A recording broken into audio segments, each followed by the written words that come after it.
नमस्कार दोस्तों, मैं कश्यप स्वागत करता हूं आप सभी का आहट एक अनहोनी की चैनल पर। आज की हमारी कहानी का शीर्षक है वो अमावस की रात और चुड़ैल से सामना।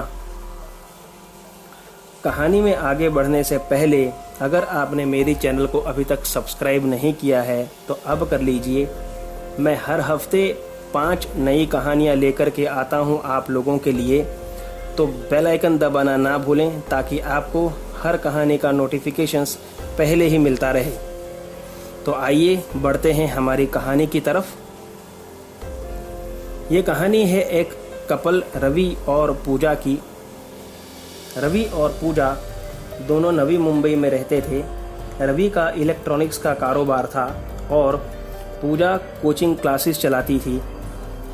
दोनों अच्छा पैसा कमा लेते थे। एक दिन काम के सिलसिले में रवि को आउट ऑफ स्टेशन जाना हुआ और वो 2 दिन के बाद वापस आ रहा था। उसने पूजा से कहा कि तुम मुझे स्टेशन लेने आ जाना, हम दोनों वहीं से बाहर खाना खाने जाएंगे और फिर घर चले जाएंगे। पूजा के ड्राइवर की तबीयत अचानक ख़राब होने की वजह से पूजा को कैब करके स्टेशन जाना हुआ। तो पूजा रवि को रिसीव करने के लिए स्टेशन पहुंचती है। रवि की ट्रेन शाम को 8 बजे आ जाने वाली थी, लेकिन आधा घंटा करके ट्रेन 5 घंटे लेट पहुंची और पूजा रवि का इंतज़ार करते स्टेशन पर ही बैठी रही। जब रवि की ट्रेन आई तब दोनों ने स्टेशन पर ही कुछ खा लेना मुनासिब समझा और भोजन करके दोनों स्टेशन के बाहर निकले। तब एक ऑटो वाला उन्हें दिखा तो उसे ही हायर करके दोनों घर जाने के लिए निकले। कुछ दूर जाने के बाद एक सुनसान रास्ते पर रिक्शा वाले की नज़र एक औरत पर जो एक 10-12 साल की बच्ची के साथ रोड पर ही खड़ी थी। तो पूजा ने ड्राइवर से कहा कि इसे पूछ लो भैया कि इसे कहाँ जाना है, अगर इसे हमारे ही रास्ते पर कहीं जाना होगा तो इसे बिठा लो, पता नहीं इतनी रात को इसे कोई मिले ना मिले। रिक्शा ड्राइवर चंद्रेश भाऊ ने रिक्शा रोकी, लेकिन तुरंत ही रिक्शा वापस चालू करके तेज़ी से भगा दी। तब रवि ने चंद्रेश से कहा कि अरे अरे भाऊ, इसको बिठा लेते ना, आपने क्यों रिक्शा चला दी। तब चंद्रेश ने कहा कि नहीं साहब, वो हम सबको मार डालेगी। आपने उसके हाथ के नाखून नहीं देखे और मैंने रिक्शा रोकी भी नहीं थी, अपने आप उसके पास जाकर के रिक्शा रुक गई थी। आपने अपने डर की वजह से एक औरत की मदद नहीं की भाऊ, पूजा ने कहा।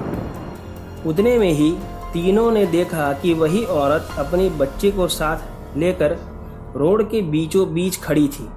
जब चंद्रेश ने कहा कि किसकी मदद करो मैडम, इसकी जो हमें मार डालने आई है। अब तो जान बचाने के लिए खुद की ही मदद करनी पड़ेगी और मैं भूल ही गया था कि आज अमावस की रात है, वरना इस रास्ते से रिक्शा कभी नहीं लेता।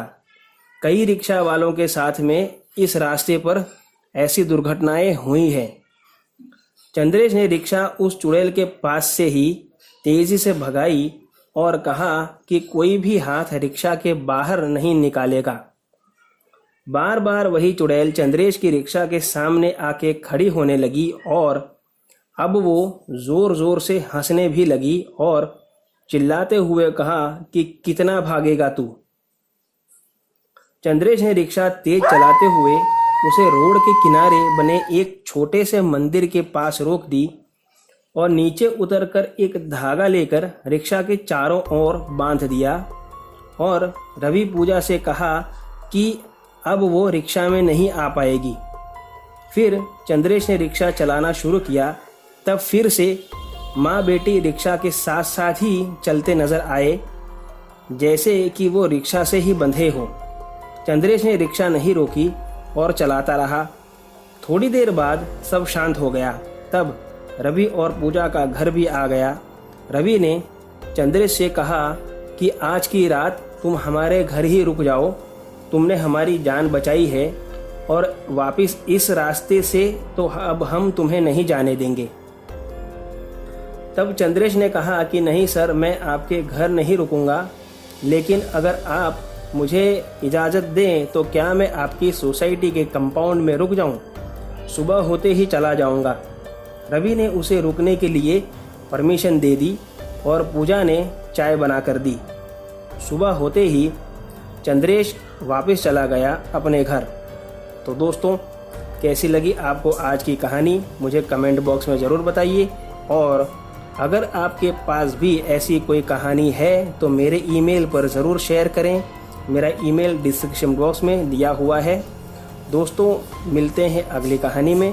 तब तक stay home, stay safe. Thank you.